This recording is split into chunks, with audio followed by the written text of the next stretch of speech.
April 1942. You stand on the edge of an unnamed Pacific shoreline, the kind of place the world forgets until a war drags it into history. The air tastes of salt and diesel. Somewhere behind you, mechanics curse over tools, tightening bolts that were never designed for combat.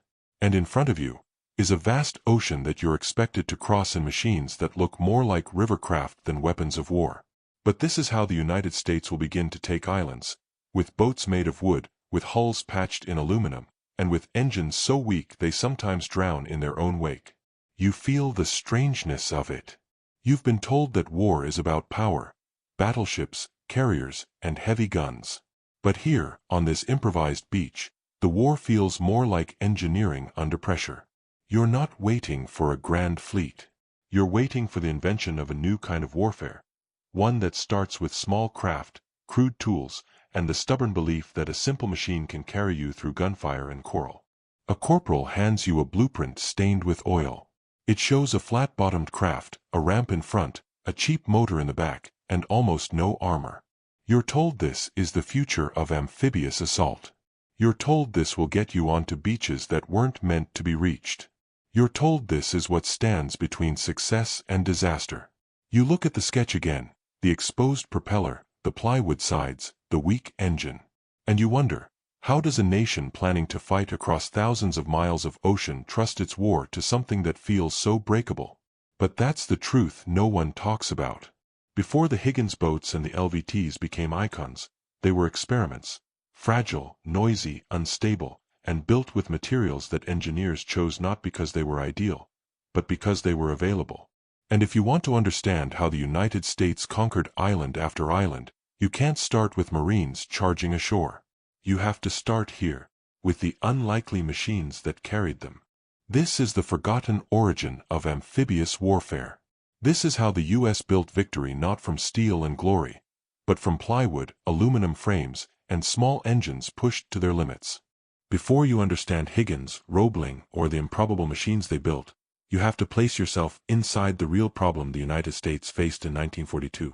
A problem so basic, so physical, and so brutally practical that it defined every battle still years away. You're standing in a planning room in Pearl Harbor. Maps cover the walls. Every island looks small, but every one of them is a fortress. And the officers around you have the same frustrated expression. How do you land thousands of men on a hostile beach when no one has the equipment to land them?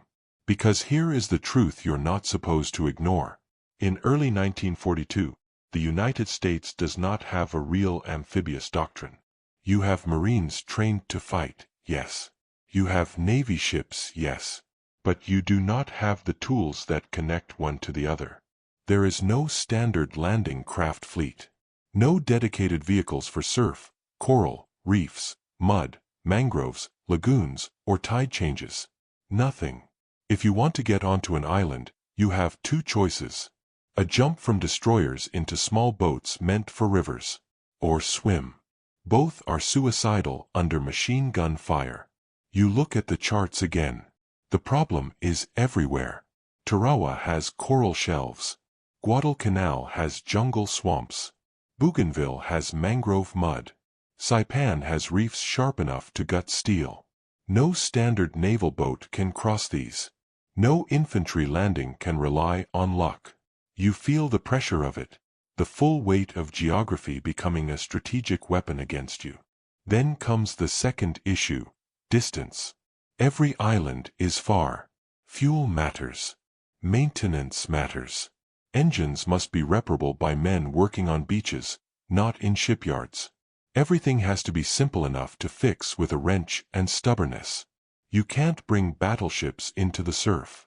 You can't rely on aircraft to carry ammo. You can't wait hours to bring reinforcements ashore.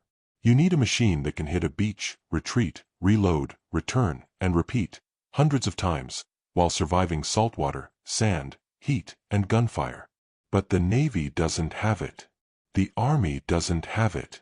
No one has it. You're staring at a logistical abyss, a war you cannot even begin without a vehicle that does not exist. That's when someone places a civilian brochure in front of you, a swamp rescue craft from Louisiana built by a man the Navy barely takes seriously. And next to it, A strange tracked machine that looks like something a Florida inventor created for hurricane relief. They don't look like weapons. They don't look like instruments of victory. They look like curiosities. But you're about to learn something crucial. Wars are not always won by the strongest weapons. Sometimes they're won by the machines that solve the ugliest, simplest problems.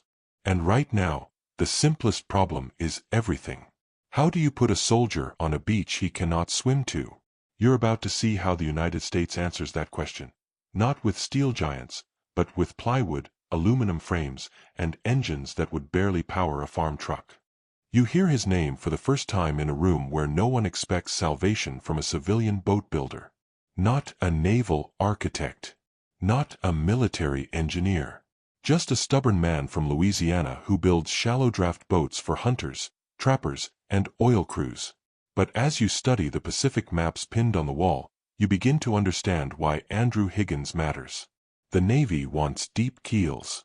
The Marines want steel hulls. The planners want perfection. But the war you're preparing to fight will not allow perfection. It demands something else: adaptability, simplicity, speed of production. And Higgins already has all of that. You're handed photographs of one of his boats. A flat-bottomed craft, barely armored, with a crude wooden frame and a small gasoline engine. To most officers, it looks like a joke, a hunting boat pretending to be military equipment. But to you, after weeks staring at reefs and swamps on Pacific charts, it feels like the first honest tool anyone has shown you. Because this boat is not designed for beauty. It's designed for shallow water, sandbars, mud flats, vegetation, and tight channels. Exactly the kind of terrain where a Marine will die if he tries to land with Navy tradition instead of practicality. You're invited to watch a demonstration in Louisiana. Humidity clings to your uniform. Mosquitoes buzz around your neck. But Higgins stands there with a confidence that tells you he isn't trying to impress the Navy, he's daring it to keep doubting him. He orders his crew to push the boat off a muddy bank. The propeller churns instantly. The hull schemes across water too shallow for any Navy craft. Then, without hesitation, Higgins rams the boat straight into the opposite bank, grinds up the mud, and stops on solid ground like a stubborn animal. If your Marines need to get off, Higgins says, they walk off. If they need to get back on, they climb back on. No ceremony. No delays. You can't ignore what you've just seen. This is not a weapon yet. But it is the beginning of a doctrine. Then you test him. You ask what happens when the Japanese fire at the boat. He shrugs. They're already firing. The question isn't whether they shoot, it's whether your men arrive fast enough to do something about it. Direct, blunt, unmilitary, and correct. Because at this stage of the war, you don't need an unsinkable craft. You need a craft that gets men to a beach alive and fast, even if the machine itself is disposable. You stay for another demonstration. The boat runs over submerged logs. It turns sharply in mud. It reverses in water too shallow to hide a propeller. It keeps going. You finally realize what you're looking at. Not a refined design, but a proof of concept. The United States can build an amphibious fleet not from naval tradition, but from civilian ingenuity. And Higgins is not done. You watch him flip through sketches, already imagining ramps, reinforced bows, and structural modifications. He's not waiting for orders. He builds until someone stops him. As the sun sets over the Louisiana marsh, you understand why the Marines will later call him the man who won the war. Not because his boats win battles by themselves, but because nothing in the Pacific can happen until someone finds a way to deliver the men who fight them. Tonight, you've seen the first real solution. It smells like gasoline, mud, wet wood, and urgency. You return from Louisiana with mud still stuck to your boots and a realization you can't shake. The war you're preparing for requires boats that the Navy wouldn't even consider naval. And that means the next step isn't persuasion, it's engineering. You're placed in a cramped workshop filled with the smell of wet lumber and metal shavings. Higgins is there, pacing, barking orders, sketching modifications with the confidence of a man who doesn't wait for committees. And you realize something important about him. He doesn't think like the military. He thinks like a builder, a problem solver, a man who refuses to accept impossible when there's still a piece of plywood in the room. You watch as he strips one of his civilian boats down to its skeleton. The frame is simple. Too simple for Navy standards. But you can see why it matters. Simplicity means speed of production, ease of repair, and low cost, the three pillars of any long-range war. Your job now is to translate this into a combat-ready platform. You start with the hull. Plywood, light, cheap, replaceable. You feel it with your hands. It bends just enough to absorb shock, but it won't stop a bullet. Higgins tells you not to worry about that. Armor slows landing. Speed saves lives. Choose which one matters. Then comes the metalwork. Aluminum reinforcements, thin, easy to shape, resistant to corrosion. You watch workers rivet panels along the bow. The sound is sharp, rhythmic, almost industrial music. This isn't a battleship. This is a tool meant to hit a beach, unload men, and disappear before the enemy decides what to shoot at. You turn your attention to the engine. A small gasoline motor, nothing impressive, barely enough horsepower to push the craft when fully loaded.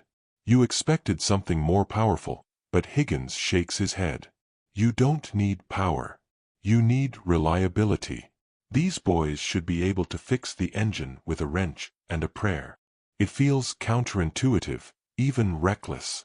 But the longer you study the Pacific map, the more it makes sense.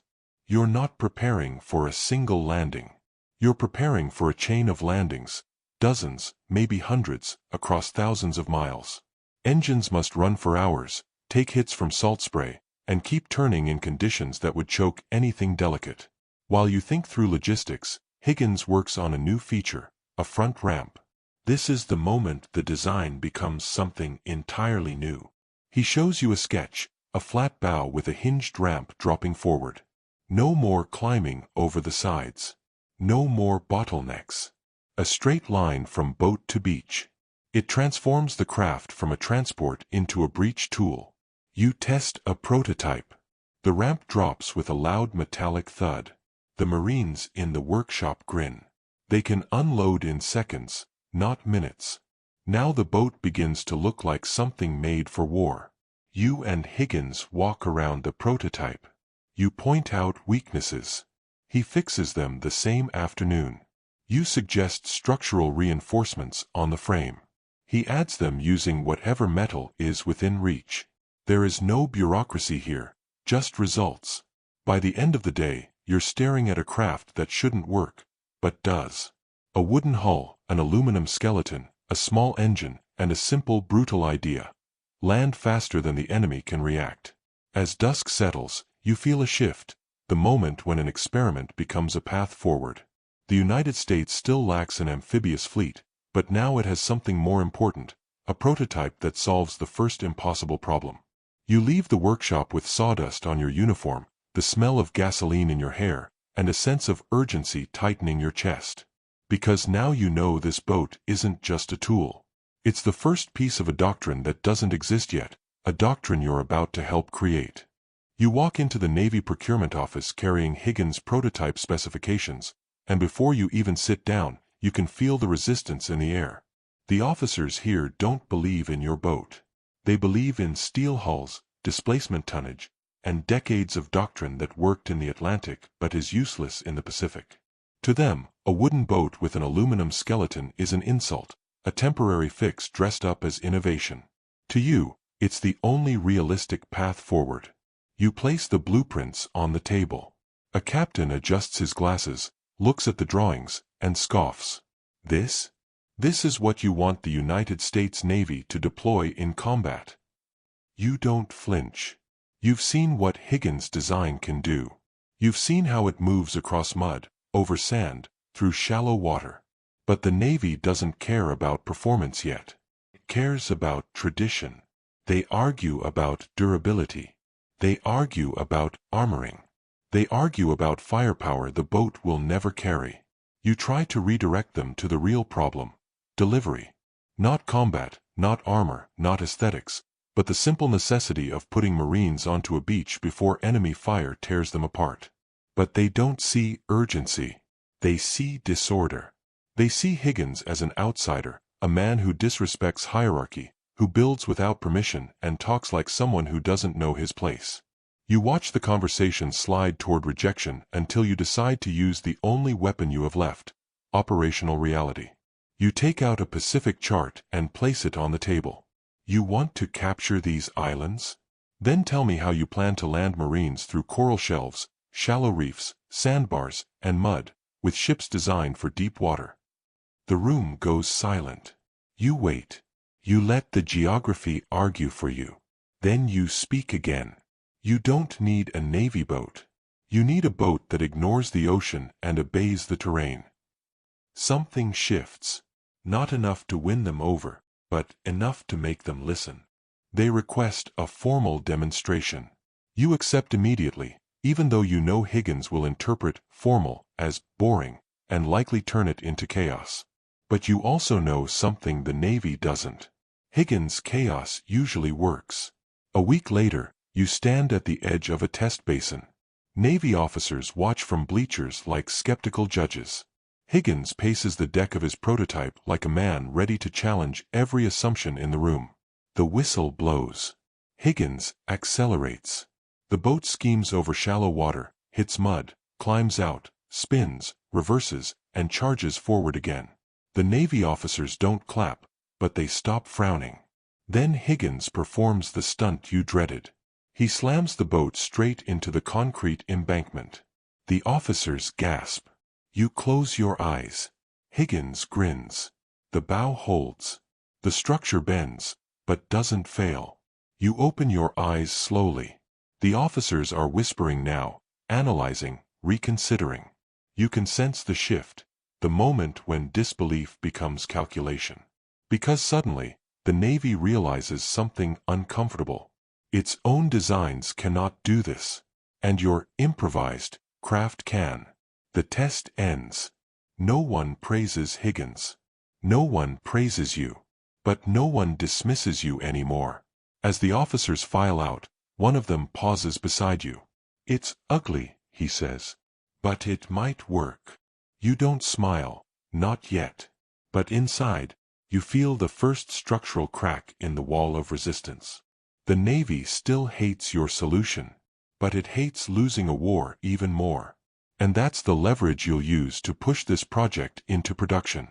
The Navy finally agrees to a second demonstration, this time with requirements, specifications, and a tone that tells you they're ready to cooperate but not ready to admit it. You arrive at the test site knowing you're no longer fighting for permission. You're fighting for definition. The boat must evolve from an improvised marsh craft into a standardized military tool.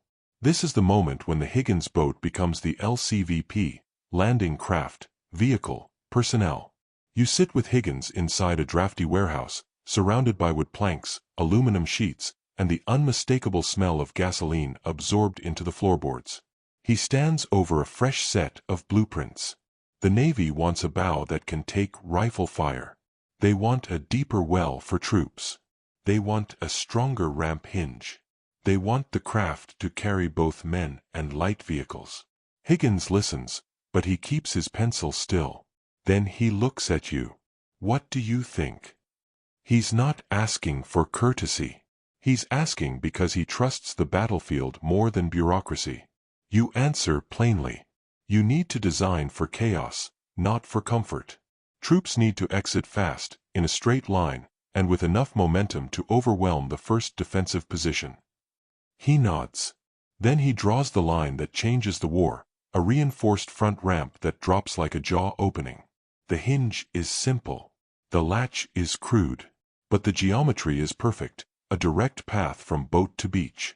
You want fast. Higgins says. This is fast. You examine the rest of the structure. The hull is still plywood, light, cheap, and shock-absorbent. The skeleton is aluminum, riveted in a pattern that distributes stress across the frame. The engine remains low power but reliable, a design intended to run even when fouled by sand, exhaust, or saltwater. Every choice feels like a contradiction. Weak materials used to create a strong idea. You run your hand along the bow. This won't stop a bullet, you say. Higgins shrugs. It's not meant to. It's meant to move. And that becomes the silent doctrine behind the LCVP. When the prototype is assembled, you stand at the stern and feel the craft vibrate as the engine kicks alive. Marines climb aboard, cramped, helmets knocking, rifles pressed to their chests. The air thickens with sweat and anticipation. Then the boat surges forward. You ride through choppy water. The hull flexes, absorbing the shock instead of resisting it. The aluminum frame groans but holds. For a moment, the entire design feels like a gamble held together by stubbornness and rivets. Then Higgins yells from the wheel. Prepare to land. The boat accelerates toward the shoreline. The ramp drops. And everything clicks. The Marines pour out in a straight, aggressive line. No climbing, no hesitation, no bottleneck on the gunnels. The boat is no longer just a craft. It's a kinetic bridge between sea and land. The Navy observers are silent, but you can see the recognition forming. This solves their problem. This turns amphibious warfare into something measurable, repeatable, scalable.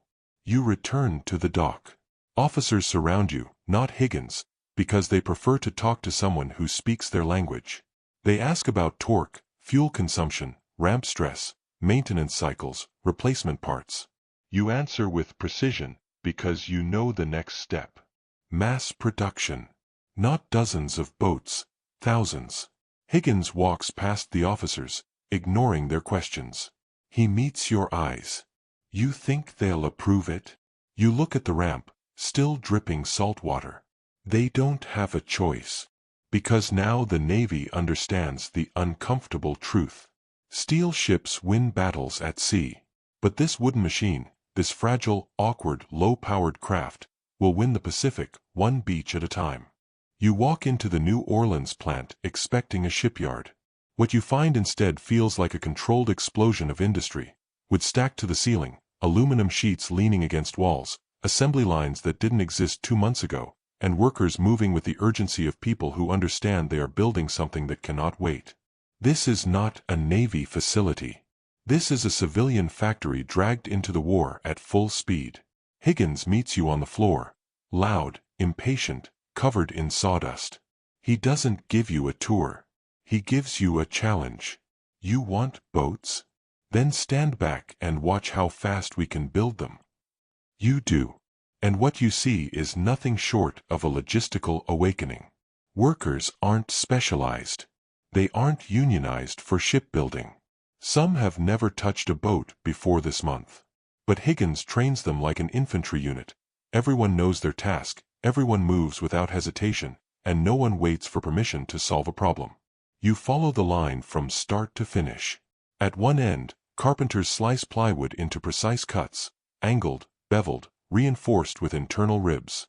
At the next station, metalworkers rivet aluminum supports into shape, building a skeletal spine strong enough to hold the hull together even under shock and surf.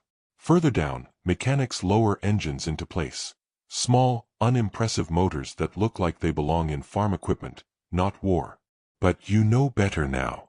The Pacific rewards reliability, not horsepower. The assembly rhythm is fast, almost frantic. No one stops. No one debates. No one wastes motion. You realize the truth. Higgins isn't building boats. He's building momentum. Every completed hull means one more landing. One more wave of Marines. One more step across the ocean toward Japan. And the Navy, reluctantly at first, begins pouring contracts into this factory. Dozens of boats become hundreds. Hundreds become thousands. You watch supervisors chalk numbers on the wall, production quotas that rise every week. What amazes you isn't the engineering. It's the speed. The United States is taking an improvised, unstable, underestimated design and turning it into an industrial weapon. Higgins walks beside you, his voice cutting through the clamor. They told me the Navy wanted perfection. I told them perfection is slow. And slow loses wars. You know he's right. The Pacific theater is an ocean of deadlines. Every landing is a timer. Every operation has a narrow window of tide, weather, and enemy awareness. You don't need the best boat on Earth. You need the boat that exists now, in numbers large enough to force history to move. You continue through the factory, stepping over hoses and wood shavings, listening to the relentless rhythm of hammers and saws. This is not the refined choreography of a wartime production titan like Ford or Bethlehem Steel. This is chaos with purpose, the exact environment where improvisation thrives and bureaucracy dies. Outside, the loading yard is filled with LCVPs stacked like wooden teeth, ready to be shipped to ports across the West Coast. You run your hand along one of the hulls. The wood is smooth, the frame sturdy, the ramp hinge reinforced. Not perfect, but perfect enough for war. As you watch trucks haul them away, you understand the scale of what's happening. The U.S. isn't preparing for a single invasion. It's preparing for dozens. And behind each one is a boat that didn't exist a year ago, built in a place that wasn't a shipyard, designed by a man the Navy didn't want to trust. You stand there in the Louisiana heat, sweat dripping down your back, and feel the weight of the transformation. The United States has found its amphibious fleet, not in tradition, not in steel, but in the raw power of mass production. And none of it would matter if this boat couldn't do the impossible, reach a beach through conditions designed to kill it. That test is coming. And the Pacific won't care how many you built, only whether they work when everything goes wrong. You think you understand amphibious warfare now. You think the LCVP is the answer, the fast, disposable, mass-produced bridge that will carry Marines onto beaches from the Solomons to the Marianas. But then you receive a memo from the Marine Corps. You need to inspect a civilian hurricane rescue vehicle in Florida. You stare at the paper. A rescue vehicle? In a war this brutal, this vast, this demanding? Still, you go. When you arrive in Clearwater, the first thing you see is a machine crawling across soft sand like an insect made of rivets and goodwill. It's not a boat, not a car, not a tank. It's something in between, awkward, broad, noisy, and strangely graceful in terrain that should stop normal vehicles dead. Donald Roebling stands beside it, hands on hips, watching his creation climb a dune. He isn't a military man. He's an inventor, a tinkerer, a problem solver whose brain refuses to stay inside conventional engineering. You approach the machine. Roebling walks his fingers along its hull. It's called the Alligator, he says, because it goes where nothing else can. You circle it slowly. The hull is steel. The tracks are wide, almost exaggerated, designed to spread weight across mud, water, swamp, debris. The engine is modest, nothing impressive, but calibrated to push the vehicle forward even when half buried in sludge. You already see the potential. You built this for hurricanes. You ask. Roebling nods. For rescuing people after storms, after floods, after everything collapses. You look at the Alligator again. It feels like looking at an accident that the war desperately needs. Higgins gave you the ramp. Roebling gives you reach. The LCVP can get Marines to the beach. But the LVT, this Alligator, can carry them through the beach. Through reefs, coral shelves, mangrove roots, surf zones, swampy flats, and the deadly 300 meters where most amphibious assaults die. You climb onto the hull as Roebling fires up the engine. The Alligator lurches forward, then glides into shallow water. The bow cuts through waves. The tracks pull the machine across sandbars without hesitation. Then you witness the moment that seals its future. The Alligator transitions from water to beach, from beach to mud, from mud to vegetation, without breaking speed. It's a continuity no boat can offer. And continuity is the difference between landing and surviving the first minute under fire. When you return to shore, you sit with Roebling and run your hand across the metal plating. This isn't built for bullets, you say. Roebling shrugs, almost in the same rhythm Higgins does. It's built for everything else. And you finally understand something critical.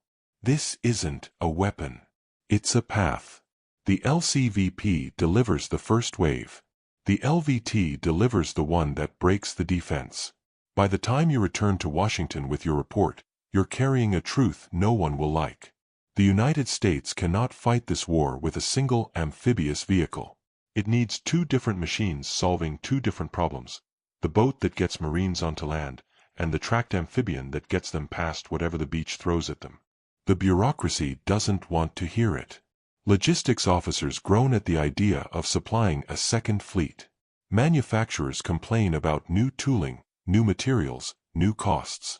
But when you show them the footage, the alligator climbing dunes, swimming surf, dragging itself across terrain meant to swallow whole companies, the objections soften. They recognize necessity. You return to your quarters that night with one thought repeating in your head. Higgins solved the ocean. Roebling solved the beach. And together, their machines will decide what happens in every island the United States plans to take.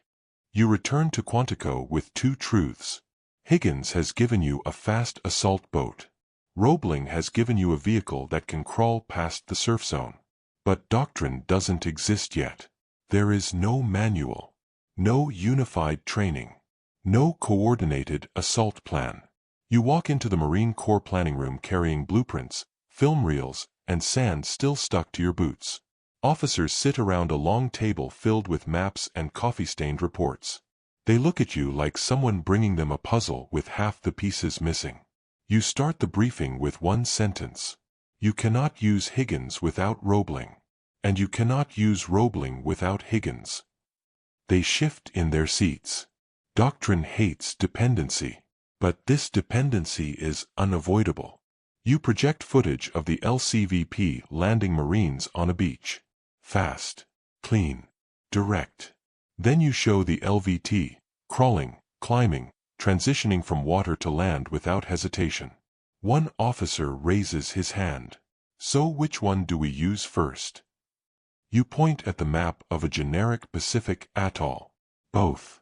Always both. Higgins gets your men onto the beach. Roebling gets them past the killing zone. Now the debates begin. Some argue for armored LVTs. Some argue for heavier guns on board. Some argue the Marines should ride inside. Others say they should walk beside it. You cut through the noise. Speed matters more than safety. The first minute of an amphibious landing is the deadliest. These vehicles buy you seconds, not guarantees. You can see the room recalibrating around this idea. Amphibious warfare is no longer about brute force. It's about timing, sequencing, and horizontal coordination. You spend days shaping doctrine. You bring in officers from logistics, engineering, infantry, and naval operations. Everyone has a stake, and everyone has something to lose if the doctrine fails. Together you start building the framework. 1. LCVPs carry the first wave. Riflemen, engineers, demolition teams. 2. LVTs follow immediately, not minutes later. They crush obstacles, push through surf, and carve paths inland. 3. LCVPs cycle back to the transports. Reload, return, repeat, the heartbeat of the invasion. 4. LVTs stay on the beach. They become mobile cover, fire platforms, and evacuation vehicles. 5. Timing becomes sacred. You plan landings in seconds, not minutes. But doctrine isn't forged in a conference room. It's forged in sand. So you take your prototypes to Onslow Beach, North Carolina. Endless shoreline, unpredictable surf, wide enough to test everything without interruption. You stand on the beach at dawn as Marines run drills. LCVPs hit the sand at full speed. Ramps crash down. Troops sprint forward. Seconds later, LVTs splash through surf like metal animals, dragging themselves up the shoreline. Sand flies. Tracks churn. Engines groan. This is the first time you've seen both machines moving together, and something in your chest tightens. It works. It actually works. Except when it doesn't. Engines die. Ramps jam. Tracks seize under wet sand. Boats broach sideways in surf. Every failure becomes a note. Every note becomes a correction. Every correction becomes doctrine. You stay for weeks, watching Marines drill until muscle memory takes over. You make them repeat landings until they can do it blindfolded. You time them with a stopwatch. You adjust formations. You rewrite procedures every night. You're not polishing a strategy. You're inventing one. By the end of the training cycle, officers gather around you. Their uniforms are soaked with salt water and sweat. Their expressions are different now, focused, grounded, sharp. One of them asks, "Is this enough?" You look at the sea, at the boats, at the tracks in the sand. "No," you say. "But it's a beginning." And beginnings are the only currency you have in a war that hasn't even started for the Marines. You arrive off Guadalcanal aboard a transport ship that smells of sweat, cordite, and the nervous silence of men about to test an idea that exists only on paper and in sand drills. When you step onto deck, you see the shoreline in the distance, green, jagged, and indifferent. It's not waiting for you. It's daring you to come closer. This is it. The first real amphibious landing the United States has attempted since the Spanish-American War. And it's happening with machines the Navy barely accepted and a doctrine the Marines barely trust.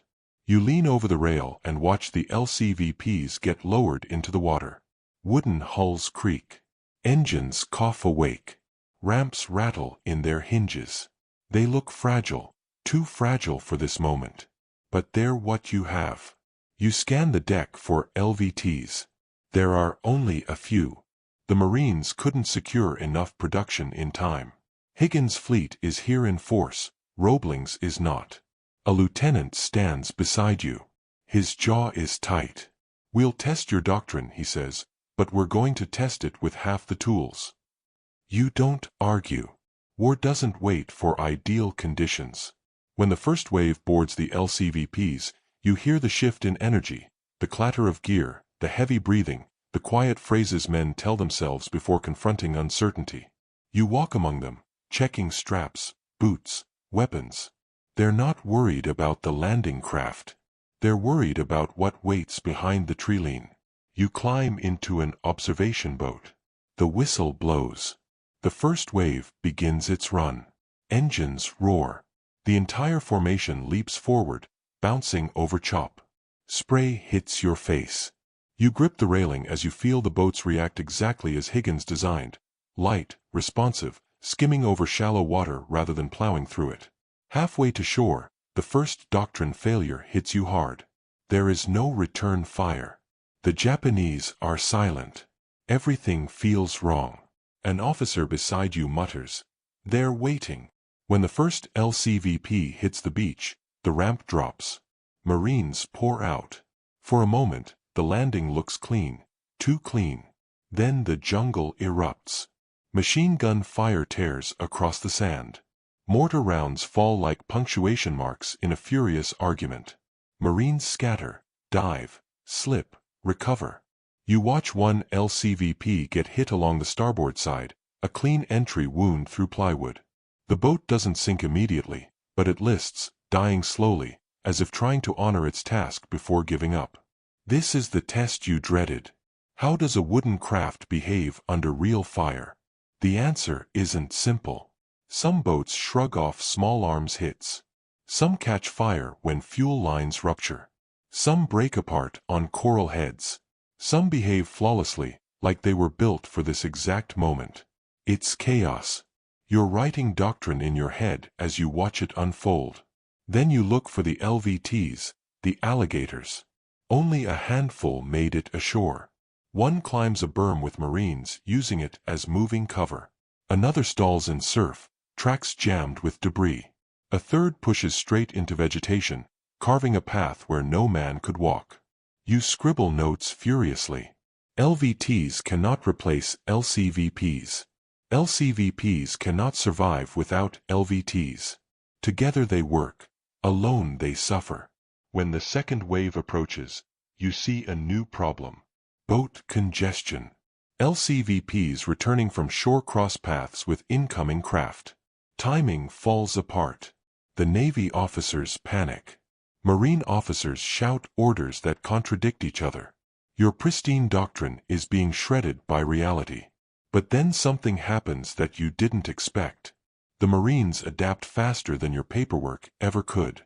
A sergeant on the beach waves incoming LVTs into improvised lanes. Alligator drivers shift position to create natural corridors. Boats begin moving in patterns, not the ones you wrote, but the ones the battlefield demands. You watch discipline and improvisation fuse into something new. Something alive. Something you can refine later. By noon, beachheads form. Supplies arrive. The Japanese pull back into the jungle's interior, where the next phase of hell waits. But the landing worked, barely, imperfectly, painfully. When you step onto the sand hours later, your boots sink into the same terrain your doctrine tried to predict. You kneel, touch the ground, and feel its heat. Now you finally understand the truth. You didn't come to Guadalcanal to validate doctrine. You came to let the island rewrite it. And it has. You gather the officers and NCOs inside a sweltering tent at Lunga Point. No one wants to be here. Their uniforms are still stiff with dried salt. Their faces are hollow from a night of fighting. But everyone understands why they've come. Guadalcanal didn't just test your doctrine, it exposed it. You begin slowly, because this is not a moment for pride. This landing worked, you say, but almost nothing worked the way we thought it would. No one argues. The first thing that rises in your mind is the coral. Not as a bullet point. Not as a tactical note. But as something alive, sharp, unpredictable, malicious. You remember watching Higgins' boats scrape across it, their hulls groaning like animals being dragged across bone. Some bounced and kept moving. Some wedged themselves helplessly, stuck like toys in the surf while Marines spilled out and waded through water deeper than they expected. You tell the room what you saw. The boats didn't fail because they were weak. They failed because the ocean didn't care about our plans. Then you turn to the next wound, congestion. Not a logistical term, but the lived chaos of boats stacking up in surf, of currents shoving landing craft out of formation, of Marines leaping early because they thought they'd drown if they waited one more second for the ramp to drop. You describe it as it happened.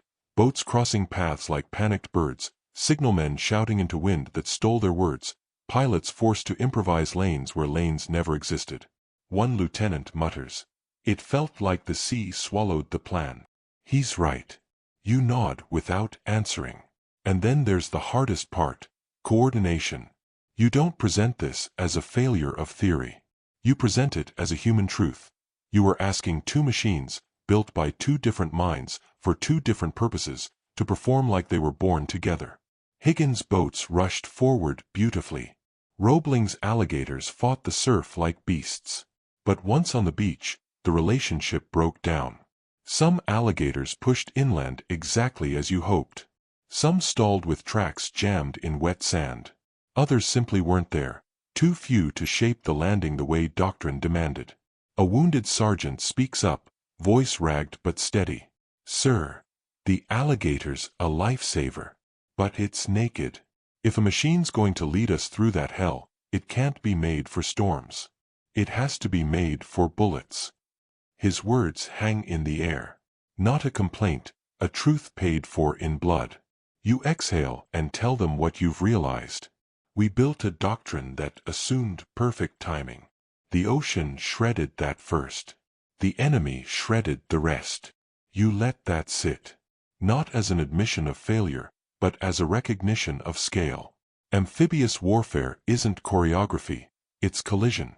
Then someone asks the question you were expecting, but not ready to confront so soon. What happens when we hit a beach like Tarawa? The room goes still. You don't rush your answer. At Tarawa, you say quietly, there won't be room for improvisation.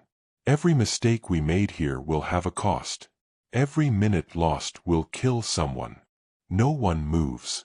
Even the jungle outside seems to stop breathing. You don't offer comfort. You offer purpose. We're not throwing this doctrine away, you tell them. We're reforging it. You talk through the changes, not as bullet points, but as missions. reinforcing bows without sacrificing flex, redesigning tracks that choke in surf, spacing landings for currents, not neat map lines, turning traffic control into instinct rather than orders, simplifying communications until confusion becomes impossible. When the meeting breaks, no one walks out casually. They move with the tired determination of people who have seen the enemy and know the war will not forgive them twice. You step outside into fading light. The air smells of cordite and wet earth. Somewhere inland, rifles crack in short bursts, reminders that the landing was just the beginning. You came here believing doctrine was something you built. Now you understand it's something the ocean carves into you, one failure at a time. And Guadalcanal has carved deep. You stand once again in a workshop, but this time the air is different. Before Guadalcanal, the room smelled of possibility, of wood dust, aluminum filings, and the optimism of untested ideas. Now it smells of urgency. The kind that lingers after lives were lost because a design wasn't enough. You lay your notes on a cluttered table. Salt-stained pages. Scribbled timings. Sketches drawn while explosions echoed across jungle canopies. Everything you learned the hard way is here, and every line demands change. The first person to join you is an engineer from the Marine Corps Equipment Board. He doesn't sit, he just leans over your notes and mutters, "We're redesigning the Alligator whether Roebling likes it or not." You don't argue. The LVT worked, sometimes brilliantly, but it also died too easily. It was born as a rescue vehicle, not a war machine. Guadalcanal made that painfully clear. When Roebling enters the room, you expect resistance. Instead, he drops a stack of sketches on the table with a single sentence. "I know what needs to change." You flip through them. Wider tracks to keep traction in soft sand. A stronger transmission to prevent stalling in surf. Higher freeboard. A redesigned bow that can push through breakers instead of climbing awkwardly over them. And then, the detail that matters most, armor plates fitted along the sides. Not thick. Not heavy. Just enough to turn the Alligator from a rescue craft into something that can take a hit without dying instantly. Roebling taps the armor sketch. "This won't make it a tank," he says. "But it will make it a fighter." A Navy officer steps forward. "And what about the Higgins boats? They cracked on coral." You exhale, because you've replayed those moments too many times to count. "They didn't crack," you say. "They bent. And that's why they survived as long as they did." Higgins walks in like he's been listening from the hallway, which he probably has. He slaps down his own blueprint. A redesigned bow reinforcement. Same plywood. Same general shape. But with an internal structure that spreads the shock of a coral hit through the entire frame instead of isolating it at the front. And he adds a detail you didn't expect. A slightly raised ramp lip, just enough to deflect small caliber fire. Not armor. Not protection. But margin. And margin is everything in an amphibious landing. You look from Higgins to Roebling. Two civilians. Two minds who don't pretend the ocean will ever be kind. This is the moment the landing craft fleet becomes something real, something forged by necessity, humility, and Pacific brutality. Engineers gather around a giant table. You all push pieces around like commanders planning a campaign. You debate weight distribution, ramp angles, weld patterns, track tensioning, the viscosity of lubricants under tropical heat. You talk about simplicity like it's a weapon. Because it is. Then comes the hardest conversation. Tarawa. The intelligence officer lays out the map, a flat, deadly atoll ringed by coral and defended by men who have spent years turning sand into steel. You ask the question no one else will say aloud. How much time do we have to fix everything? No one answers. Because the truth is obvious. Not enough. But not enough has never stopped this project before. You stay up nights in the workshop. Higgins argues with welders. Roebling curses at engines. Officers bring coffee at midnight and run calculations until dawn. The factory floor becomes a battlefield of its own, wood and steel versus the clock. Prototypes roll out. They break. You fix them. You break them again to see where they scream. Every failure becomes a design note. Every fix becomes a promise. And slowly, painfully, the new generation emerges. The LVT, 2 water buffalo. Stronger, faster, tracks that grip instead of sink. Armor plates that make small arms fire survivable. A hull that doesn't panic in surf. And beside it, the refined LCVP. Tougher bow, cleaner ramp, better structural flex. Fuel lines rerouted to survive shrapnel hits. An engine cradle easier to repair in chest-deep water. You run your hand along the side of a new water buffalo. It feels different. Not perfect. Perfect is a luxury the Pacific won't allow. But ready. When dawn breaks on your final day of testing, Higgins stands beside you, arms crossed, sawdust stuck to his shirt. Roebling stands on your other side, grease on his fingers, exhaustion in his eyes. You think these will hold? Higgins asks. You nod. But you answer honestly. They'll hold long enough. Long enough for Tarawa. Long enough to rewrite doctrine again. Long enough for the Marines who count on these machines to touch sand and keep moving, no matter what the ocean throws at them. You stand on the deck of the USS Xylan, the night before the assault on BTO. The ship is quiet in the way only places filled with tension can be quiet. Every light dimmed, every voice muted, every shadow carrying the weight of what tomorrow demands. Ahead of you, spread across the dark ocean like restless animals, are the machines you helped create. LCVPs stacked on davits, their wooden hulls black silhouettes against the moonless sky. And below on the well deck, the new LVT, 2 water buffaloes, their armor plates dull and cold, engines silent but full of potential. You lean over the railing and listen. There's a sound you only hear before an amphibious assault, a rhythm of metal creaking, waves slapping hulls, and Marines breathing through clenched jaws. It's the sound of a doctrine about to be tested in the only place that matters. A Marine lieutenant joins you. He looks at the water buffaloes with a mixture of trust and dread. You're the one who helped redesign these, right? He asks. You nod. He doesn't thank you. He doesn't need to. He just says, tomorrow will tell if we did enough. He's right. Tarawa is not Guadalcanal. Guadalcanal was jungle and confusion and improvisation. Tarawa is geometry, a Japanese fortress carved with intersecting fields of fire, zero dead space, and reefs that act like a second enemy. You've studied the maps. The reef is the nightmare. Too shallow for the LCVPs. Too exposed for wading infantry. Too unpredictable for timing. Only the LVT-2s can cross it, and you don't have enough to carry the entire assault force. That's the sentence that keeps you awake. Not enough. You walk down to the well deck. Engineers move like ghosts, inspecting tracks, tightening bolts, running hands over armor plates. They whisper, because their voices feel too heavy. You run your fingers along the side of an LVT-2. The metal is cold, but you can feel the pulse beneath it.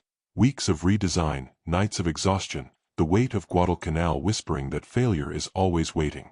A mechanic wipes sweat from his forehead and looks up at you.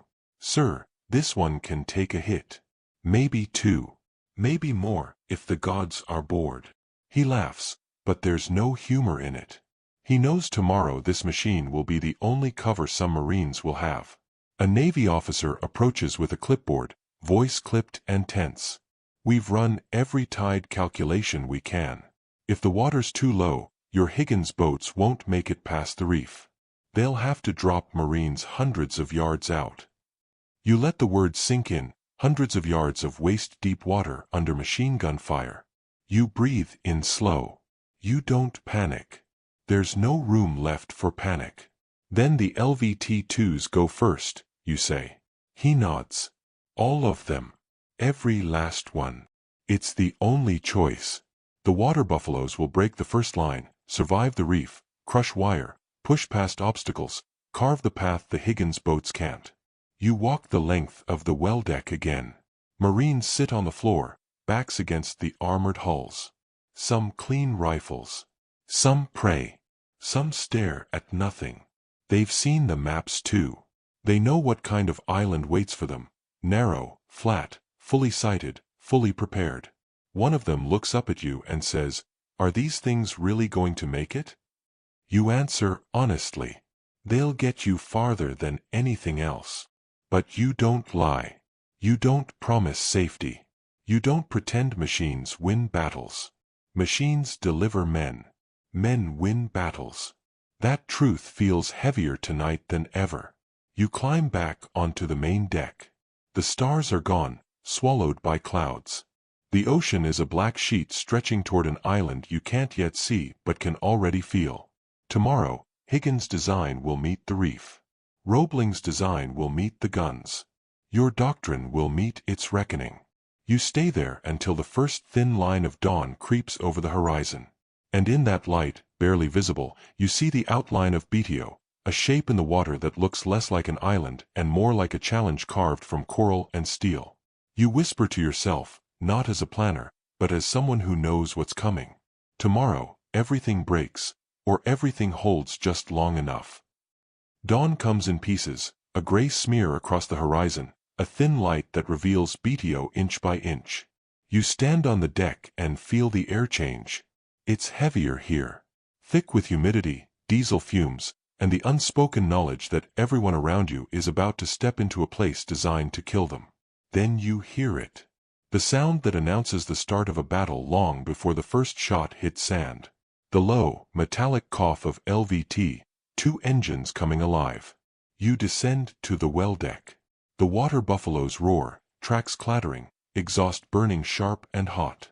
Marines climb aboard, gripping the sides, helmets low, eyes fixed on the island they can barely see. One officer shouts over the noise. "Remember, you're the only ones who can cross the reef. Everyone else depends on you." The truth hits you like a punch. If these machines fail, the men in the LCVPs will die in the water. You watch the gate drop. Salt water crashes inside the well deck. The LVT-2s surge forward and slip into the ocean, not gracefully, but with the determined awkwardness of creatures built for 2 worlds. You board an observation craft and follow them toward the reef. The sea is shallow here, deceptively calm. And then, you see it. The reef. A jagged, pale line beneath the surface, stretching across the entire front like a barrier deliberately placed by a hostile god. Waves break against it with a hiss, as if warning you to turn back. The LVT-2s hit the reef first. Their tracks grind over it, pulling them forward in an ugly, powerful crawl. They clear it. You exhale. For a moment, you believe the plan will hold. Then the LCVPs arrive. You see them approach, fast, confident, in perfect line, until the first one slams into the reef with a sickening thud. The hull shudders. The boat stops dead. Another LCVP hits the reef beside it. Then, another. The line collapses. Marines jump early, splashing into chest-deep water. Some slip on coral. Some disappear into holes. Machine gun fire rips across the surface like stitching on cloth. The Japanese have been waiting. Gunfire from the bunkers begins as a single angry pulse, then becomes a constant, brutal roar. You watch bullets chew the water around the Marines. You watch mortars drop blooms of white spray. You watch men disappear behind walls of sand kicked up by impacts. You grip the railing hard enough to hurt. Ahead of them, the LVT-2s push toward the shore. Some make it. Some are hit, armor plates ringing like struck bells. One takes a direct shell on the side. The metal buckles inward like foil. The machine burns. But the others keep going. You watch one water buffalo reach the beachhead and grind straight over a Japanese trench, tracks crushing wood, sandbags, and bodies beneath its weight. Marines jump off the sides, using the LVT as moving cover. That's the moment you understand the machine has become something else. Not a vehicle, but a shield. Behind them, in the water, the Higgins boats struggle. Some reverse off the reef and try again. Some take fire and sink nose first. Some drop their ramps prematurely, desperate to unload men before the next burst of fire. You want to shout instructions, to correct the chaos, but Tarawa doesn't care about doctrine. Tarawa writes its own rules. Marines wade forward through the killing zone, using whatever they can for cover. Submerged logs, corpses, even the sinking LVTs themselves. The water turns dark. You feel bile rise in your throat as you realize the ocean isn't blue anymore, it's red. And still, the LVT-2s push inland. A buffalo bursts through the seawall, its tracks throwing chunks of coral into the air. Marines pour through the gap. Another LVT stalls halfway, engine flooded with sand. A third scrapes past it, nearly tipping, then crashes into the shoreline fortifications like a battering ram. You see it clearly now. The doctrine you built survived because the machines refused to die fast enough. Your voice shakes when you speak into your notebook. LVTs essential for first wave. LCVPs impossible on reef. Casualties unacceptable. But the path works. The path works. But as you say the words, you watch another Higgins boat hit the reef and roll sideways, taking its entire squad with it. You lower the notebook. Suddenly, doctrine feels small. The battle rages for hours. Explosions tear across the island. Smoke drifts over the water in thick sheets. All you can see are flashes, silhouettes, and the relentless crawl of men who refuse to stop moving forward. By midday, the first foothold is secure. It isn't victory, it's survival. And you realize something. Everything you designed, everything you argued for, everything you redesigned after Guadalcanal, it all exists for one reason. To buy these men the chance to stand on this beach. The battle should have ended hours ago. But Tarawa doesn't end, it drags. It clings to you. It forces you to watch every mistake, every design limitation, every flaw in your doctrine become a wound on someone else's body. You step onto the beach only when the shooting finally begins to fade. Smoke hangs low, thick as wet cloth. The air tastes of cordite, metal, and something far worse. You look down and realize you're standing on sand soaked dark from end to end. A Marine corporal walks past you, limping, helmet dented, uniform torn. He nods toward an LVT-2 half buried in debris. "That one got us through the wire," he says quietly. "If it hadn't." He doesn't finish. He doesn't need to. You walk toward the machine. It's still warm. Its tracks are chipped, its armor plate is cratered, the bow is bent inward like something tried to crush it. And yet, it's here. It kept going until it couldn't anymore. You put your hand on the metal. It feels like touching the chest of a wounded animal that still wants to rise. Farther down the beach, you see the Higgins boats. Or what's left of them.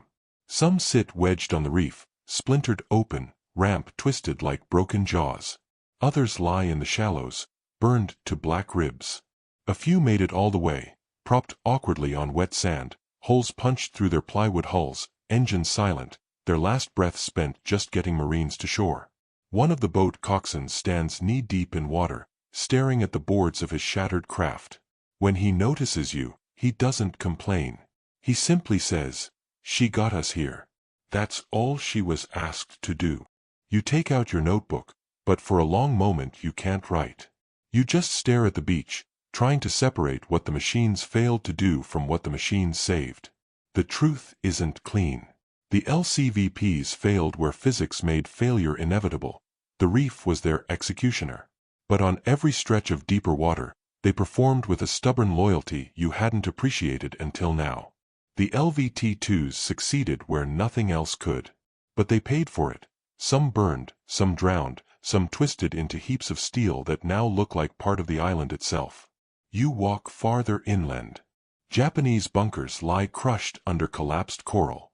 Marines sit catching their breath, hands shaking, eyes hollow.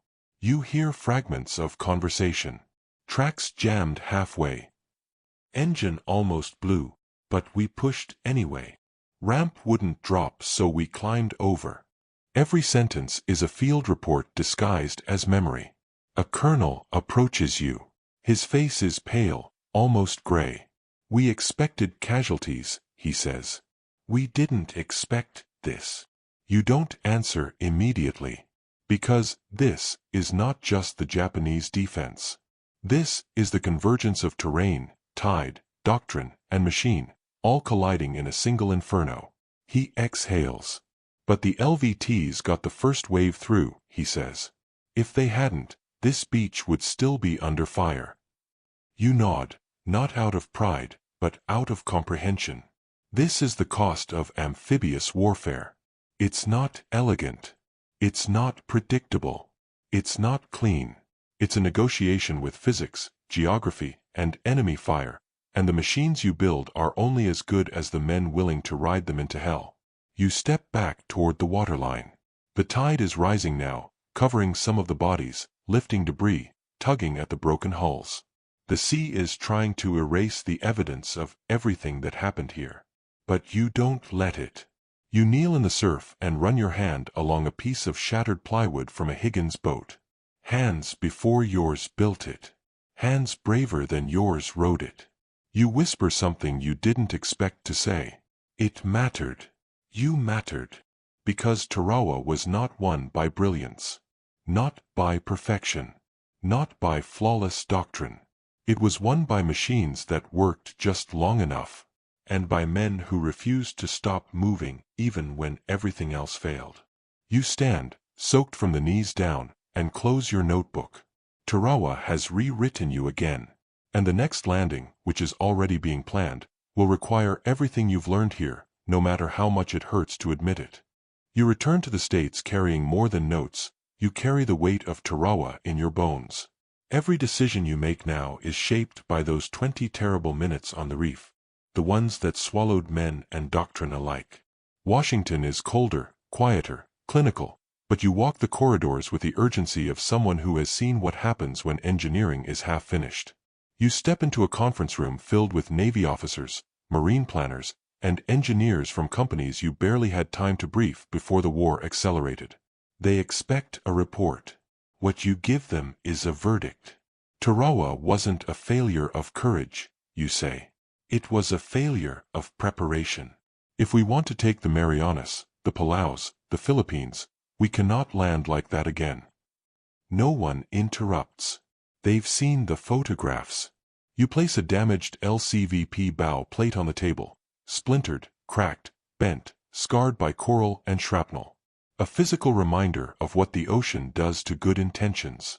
Then you show the next artifact, a twisted LVT track pin, snapped from torque it was never designed to endure. You don't romanticize it. You just let it speak.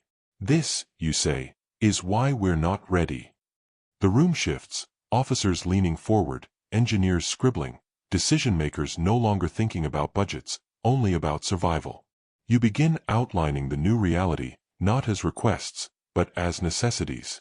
The LVT-2 must become the LVT-4, with a stern ramp that allows Marines to exit under cover instead of climbing awkwardly over the sides.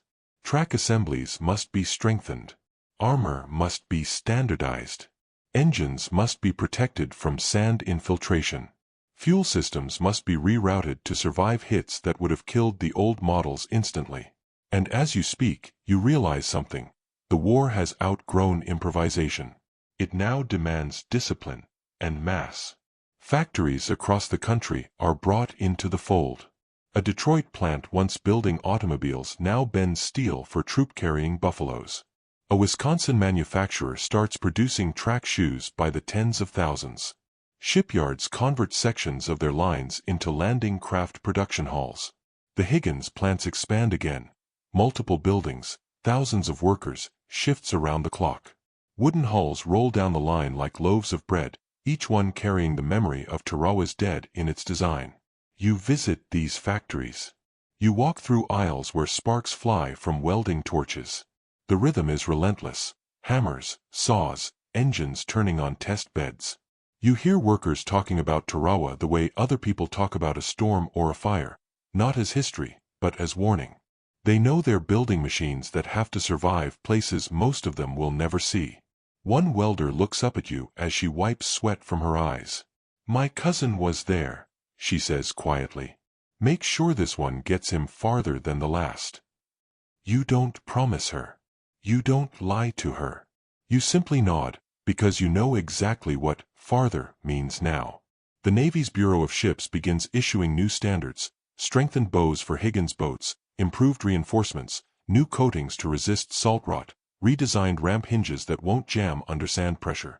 The Marines publish new landing diagrams, not neat arrows on a map, but wide, flexible funnels designed to account for surf drift, unpredictable currents, and the brutality of the first 200 yards. You help write the revisions. Not from theory, from memory. During a briefing, an admiral asks, "How do we know these changes will be enough?" You look him in the eye. "Because the next landing won't give us a second chance." He doesn't argue. And then comes the moment you didn't expect. You're invited to watch a full-scale rehearsal for the next operation. Not a token drill. Not a demonstration. A real rehearsal. Thousands of Marines storming a beach under live-fire conditions, LVT-4s grinding over obstacles, Higgins boats hitting surf and landing in staggered waves. You stand on the sand as engines roar and ramps crash open. The formations are looser. The timing more forgiving. The transitions smoother than anything you've seen before. You feel something tighten in your chest, not relief, but recognition. This is different. This is evolution. This is the United States finally learning how to fight an island war. A Marine captain jogs up to you afterward, sweat pouring down his face. "We're ready," he says. You look at the machines behind him, the new water buffaloes, the hardened Higgins boats, the doctrine written in the blood of Tarawa. "Not ready," you say quietly, "but prepared." And in the Pacific, that difference is everything.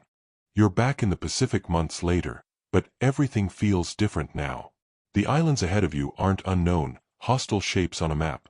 They're objectives in a campaign that finally has rhythm, confidence, and a doctrine that no longer trembles under its own weight. You stand on the deck of another transport ship, watching the horizon brighten. Below you, in perfect lines, are the machines that were once experiments. LCVPs with reinforced bows, LVT-4s with rear ramps and armor plates that make them look almost predatory. You run your fingers along a Higgins boat hull and feel the grain of the wood under new coatings.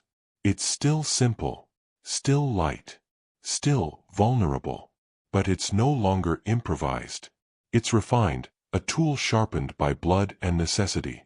A Marine sergeant approaches, nodding toward the LVT-4s rumbling awake. "Never thought I'd trust one of those things," he says. "Now I won't land without them." You smile despite yourself. It took 2 years for that sentence to exist. The assault begins. The machines move, not in chaos, not in desperation, but with purpose. The Higgins boats race ahead in broad, flexible formations that absorb surf drift instead of collapsing under it.